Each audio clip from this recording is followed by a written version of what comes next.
Hi, in last week's film I was up in Oban photographing the black guillemots. Well, this is a continuation of that trip because from Oban we went up to the Isle of Skye and then across on the ferry to the Hebrides, the Outer Hebrides, the outer series of islands furthest out into the sea. But before I do that, I'm going to show you another couple of birds that I managed to photograph in Oban, in fact right in the Oban town centre. The first of which was a song thrush. And as these birds often are when they're in an urban situation, very tame and approachable, very used to people, I could walk about with this bird, or better still, crawl about with it, getting low down on the floor so I'm at the same level as the bird. I like the fact there was all these flowers about too.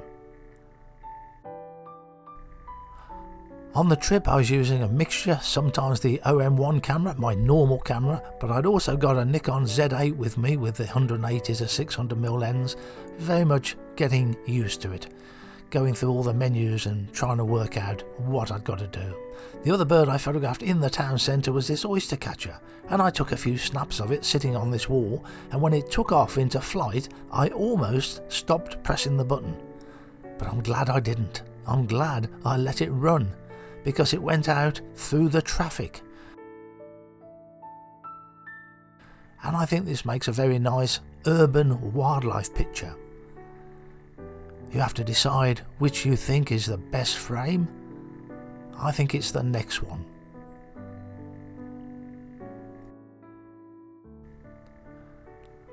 So this is the Outer Hebrides. It's a well-known place for bird photographers and can be very popular. Those are the series of islands we went to. You've got North Uist, Bembecula and South Uist, and those three islands are joined up by man-made causeways so you can just drive between them. Lots of lapwings. It's a place that's renowned for its waders, although I think it was noticeable there were less waders there than I'm used to in the past. Sandlings on the beach.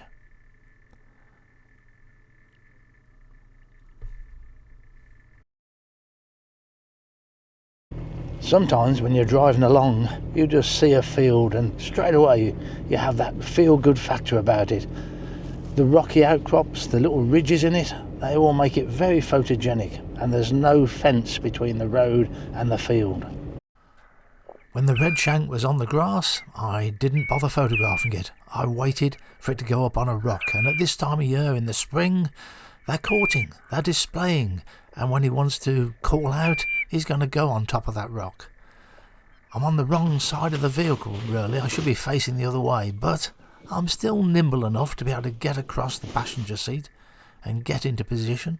Now notice the background here, it's white grass behind the bird, but in the top of the picture it's green, and I prefer that green background, and I can achieve that.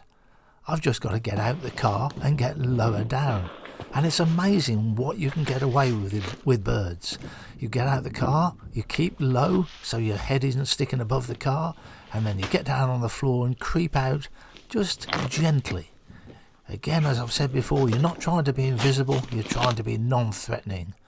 And when you're low down and mostly hidden by the vehicle, the bird's not bothered by you. And we've got that lovely green background, which I was much happier with.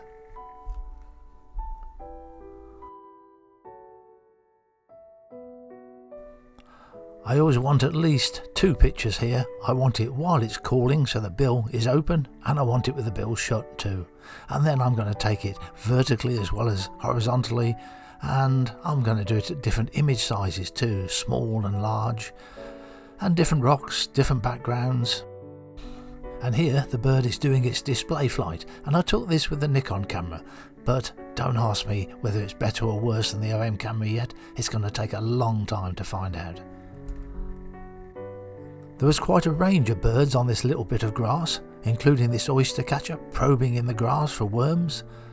Those lapwings and wheatears and meadowpipits, it was a good patch which I kept going back to. Very photogenic.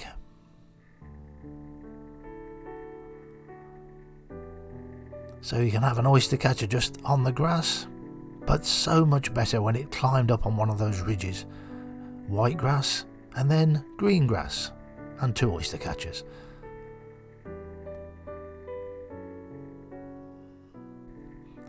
I was hoping they were going to mate when the two birds were together, and they did eventually, but you've got to keep going back in order to get this sort of footage.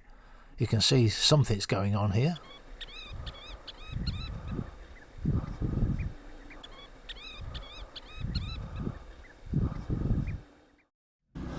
On the three main islands that we covered, there's no shortage of dirt tracks and small roads you can drive down where there's no hedges, no fences to separate you from the birds. Sometimes, of course, you want a fence, and then you can find them, and you've got skylarks sitting there.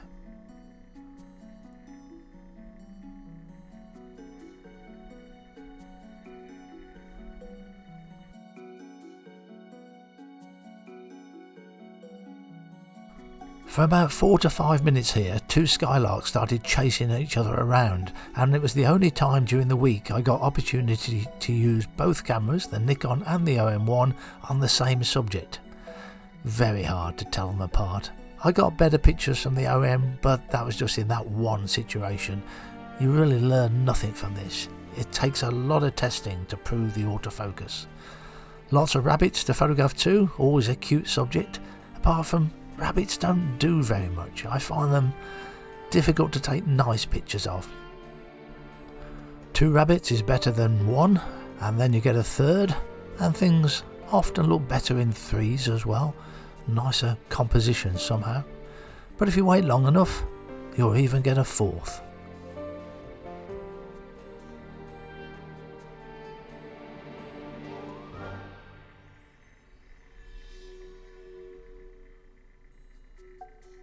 That makes a nice composition. This stone wall I pulled up at several mornings. There were usually birds on top of it, starlings, wheatears, wagtails. This is the Hebridean version of the starling. It is slightly different to the starling we get on the mainland. Not the greatest songster in the world, but I like the way they display when they're singing. And I'm not sure what happens here. Was that a brief mating or attempted mating? Nest material?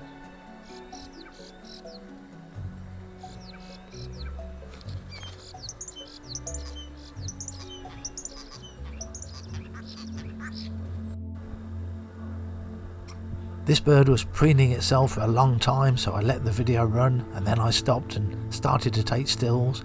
And there's often that frustration, which should I be doing, video or stills? I'm glad for this one I was doing stills. I don't think the video would have captured that quite as well. And pied wagtail too. A nice black marked male.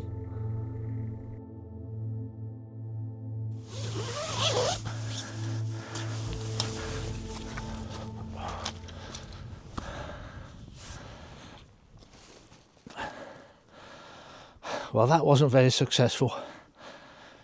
I've only got a week here, so not many opportunities to put the hide up, but this is my favourite sort of wildlife photography. Just pick a likely spot and just put the hide up and sit and see what comes in front of you. So I was in there at 6 o'clock this morning. It's now 8:45. Hasn't been very successful. It's supposed to be a sunny day, and it's actually rained most of the time. There is a lot of blue sky right off to the southeast, but it's been dull, and therefore you got silver water. So I had a pair of red-breasted mergansers come swimming up to me, and it's just not a nice picture with all that silver water.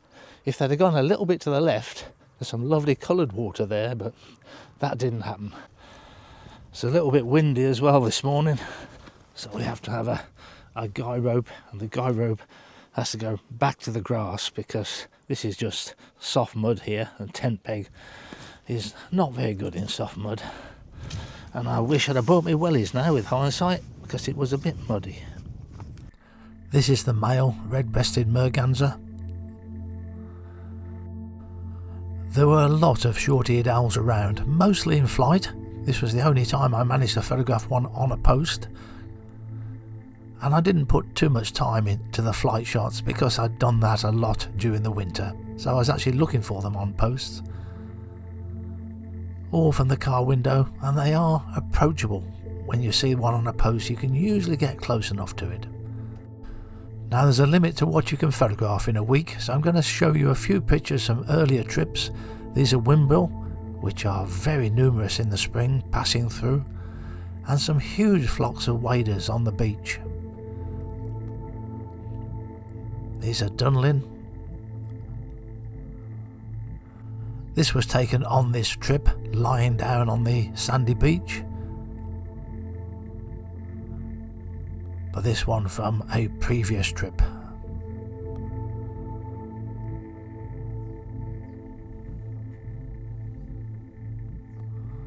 And a sandling in the waves.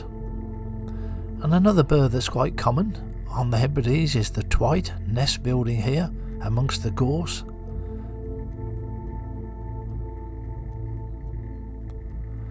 And the bird we really associate with the Hebrides, the corncrake. Now, it was too early to photograph corncrake, they hadn't arrived while I was there. You can't miss them, they're very noisy birds. So these are taken during the month of May. If you want to photograph corncrake, probably the second week of May is the best. But you do have to put a lot of time into them. And here I thought I was about to get a picture of mating corncrakes. They almost did, and then changed their minds. Thanks for watching.